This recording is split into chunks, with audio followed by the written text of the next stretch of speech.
Have you heard about the pills that have sensors in them so that when you ingest the pill, you and other people like your doctor will be able to know that you've taken your pill simply by accessing your medication dosing from smart technology like an app on your phone? Are you ready for your medication consumption to be tracked by these so-called digital pills?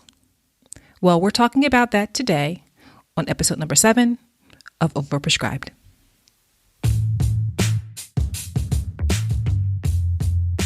Welcome to Overprescribed, the show that raises America's awareness of pharmaceutical medications in this country, all in an effort to help you, the everyday consumer, to live the safest, healthiest, and most informed medication experience possible. I'm your host, Mika Belluk, and let's get started. So the first time I ever heard about a digital pill was about 2 to 3 months ago when I was reading an article about the first ever FDA-approved digital pill that was approved back in November 2017. I thought to myself, wow, this is revolutionary. And it's interesting because I think it comes with a number of pros, but a whole lot more cons or negatives. And I want to talk about that because I think it's really important for, as consumers and patients, we're very much aware of what we put into our body, particularly when it comes to prescription drugs. And I really wanted to raise this topic an episode or two ago, but I really wanted to take a little bit more time to dig a little bit deeper. On today's episode, I'm not going to really go in a lot of detail because I want to share with you some links in the show notes where you'll be able to look into this a little bit further for yourself. But I do want to scratch the surface.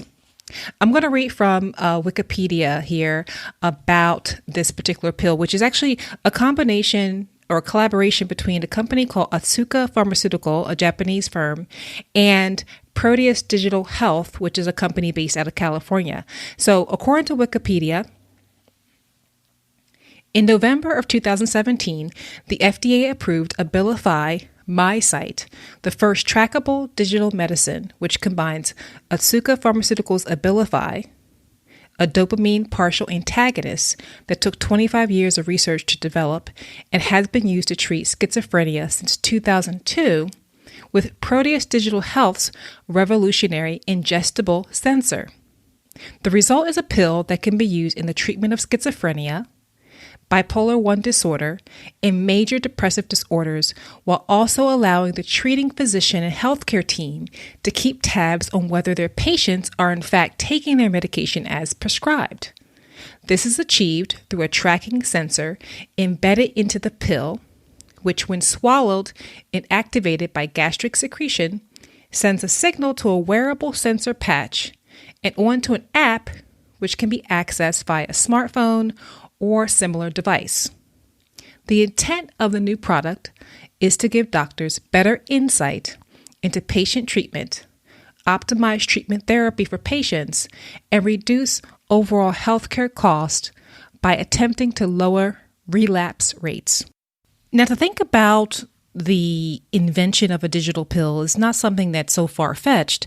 I mean, we're in a very technologically driven environment. Using wearable technology to improve health outcomes is very common. Many of us have probably used a Fitbit in our lifetime. I even have digital thermometers in my house as well as Fitbits.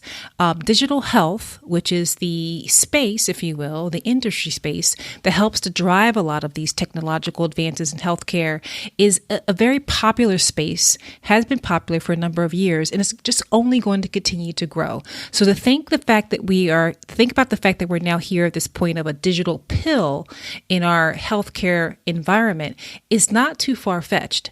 However, what is unknown or very monumental about this is that this is happening on a small scale right now, but this could literally impact all of our drugs over time.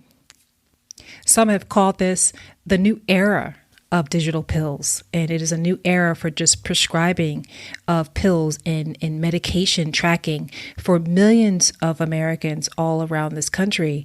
But there's even more implication to this advent or this introduction to digital pills in our society. This is being touted as something that's helping patients, but I've heard way more advantages about how it impacts or it will help healthcare providers or pharmaceutical manufacturers when it comes to tracking patient adherence. One particular advantage that I can see for pharmaceutical manufacturers would be in tracking product loss. Now, I don't know if you're all aware of this, but if you have a company and you have a physical product, particularly one that has a shelf life like prescription drugs do. So let's take food products, for example. They typically have a shelf life. They will expire at some point. You want to know how much of that's being consumed and how much of it's being lost. You want to know how much people are consuming their medications. And you want people to take the medications. So this is a technology, this digital pill, to me, that's going to promote pill use. And because of its promotion of pill use, it opens up the door for tons of different ethical concerns. And I want to talk about some of those on the show today. So, for example, privacy. So whenever you have a collection of health data, you always want to think about the privacy or the protection and safeguarding of that data. What happens if the data is breached? Will the patient ever take this pill without access to the data while other people have access to that data?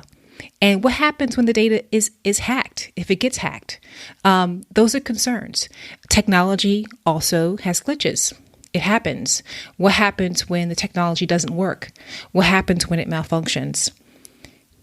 How does this benefit the patient more than doctors or pharma? I think that's one of the biggest questions that we can ask ourselves when it comes to digital pills. Why are we using technology to ensure pills are taken, but not using technology to ensure side effects are being captured more than what they are right now from what's been called a failing voluntary adverse drug reaction reporting system? What happens when this digital pill is being used to drive compliance for a pill that is causing serious harm? One argument for the digital pill within the healthcare space of those who are aware of this is that, hey, there are circumstances where we need the patients to take the pills, and the patients need to take them too for their own health. But what if patients, which oftentimes they do, make a decision about not taking a drug because of side effects? It's a very common thing. People want to stop taking a drug because they feel better or because it's making them feel worse. It's impacting their quality of life and it's making them sicker. And so patients make that decision to not take a drug. And what can stop someone who is invested in the patient taking the pill from coercing them, unethically coercing them into taking the pill? What happens if one day insurance companies, for example, incentivize people to take a digital pill by providing cost savings? Or what about a digital pill being prescribed as a condition for people being released from prison or placed on parole, or even being released from drug rehab?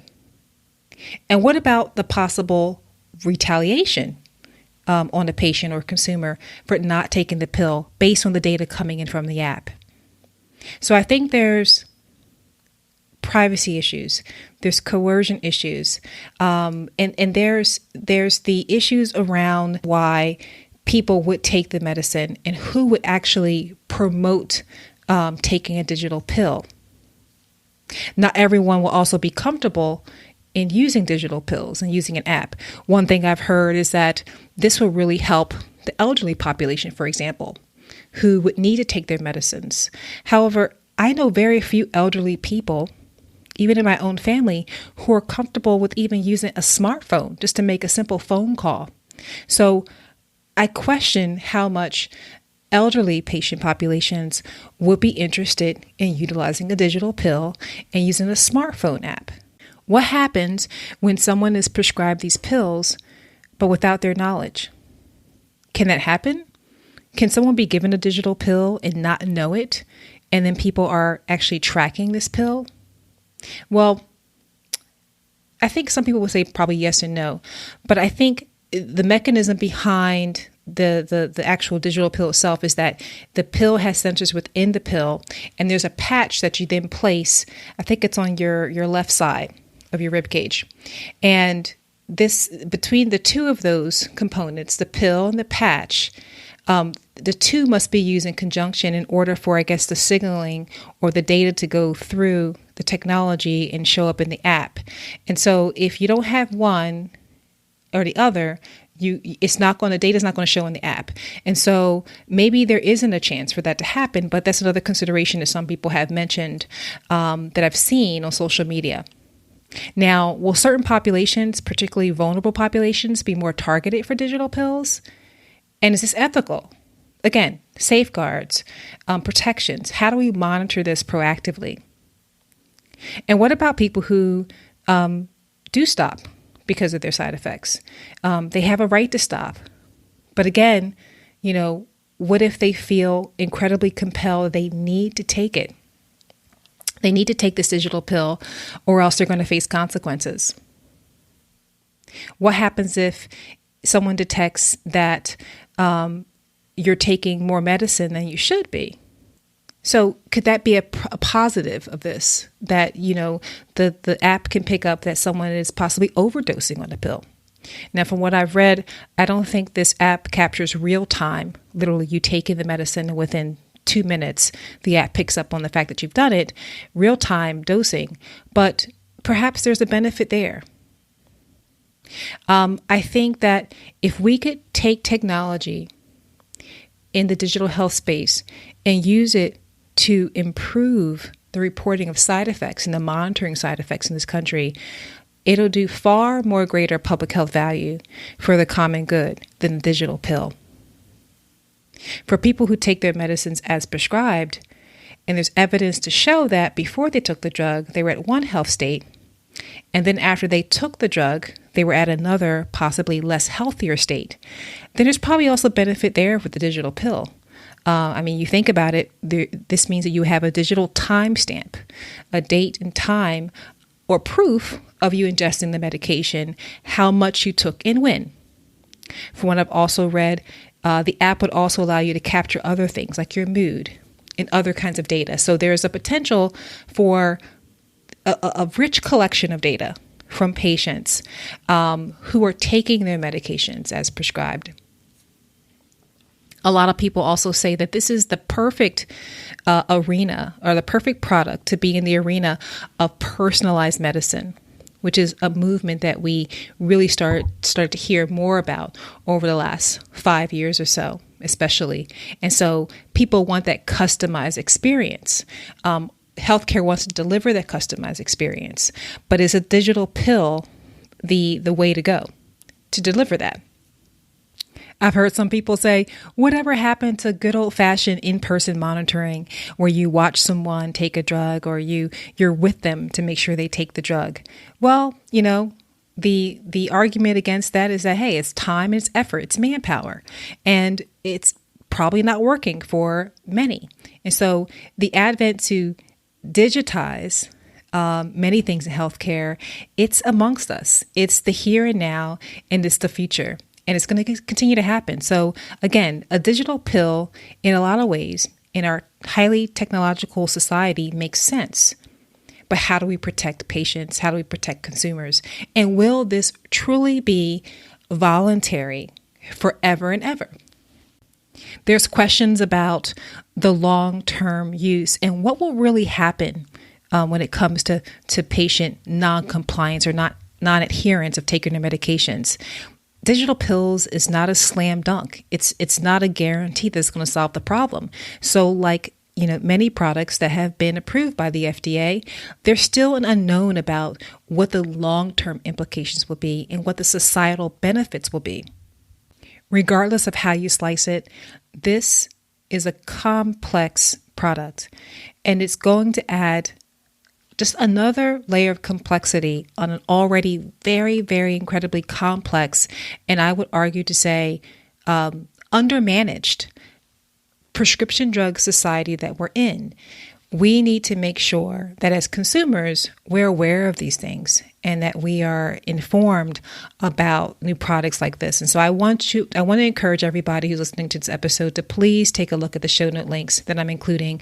Again, it's going to include more information about these digital pills. And I just want us to be more empowered and more proactive around that. Right now, I believe this is the first FDA-approved drug, but there are other companies working on digital products in this digital medication space, and there's more to come. I think I read an article where one of the executives who represents the companies that worked on this first a digital pill approval said, in honesty, we can apply this to every drug. It's very generalizable. And so again, this is the high likelihood to be the future of medicine.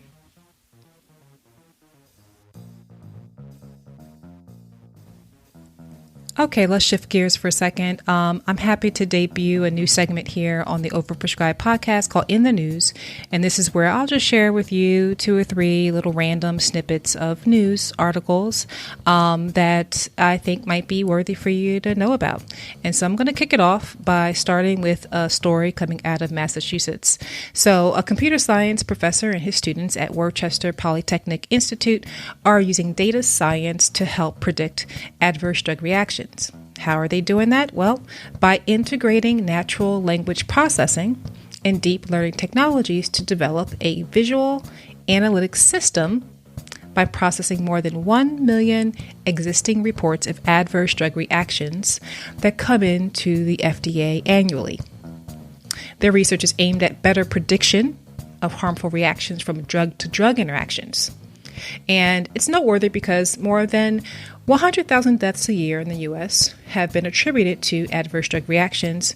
And with this public health problem coming in with an estimated price tag of over $170 billion, yes, and that's much bigger than the $100 billion that has been attached to the patient noncompliance issue that the digital pills are intended to solve, I think the attention that these students and their professor is putting into adverse drug reactions is definitely worthy of attention.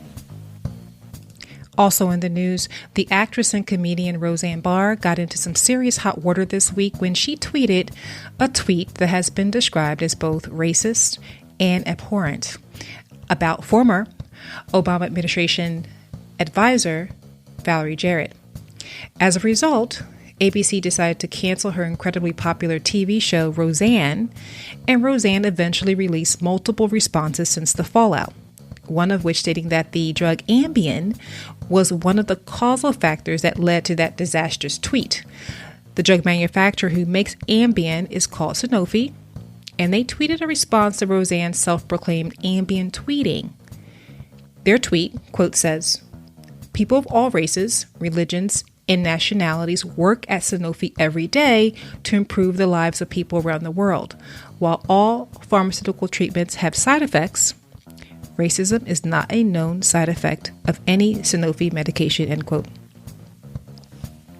And lastly, according to a Modern Healthcare article earlier this month, synthetic drugs killed more people than prescription opioids in 2016 per new analysis that was just published, making up nearly half of all opioid-related deaths in that same year. I'll include a link to all of our newsworthy articles as well as some other links related to the topic of digital pills. If you have a newsworthy article or a show idea topic, feel free to email us at talk@overprescribedpodcast.com. Again, that's talk@overprescribedpodcast.com. Thanks for listening and take care.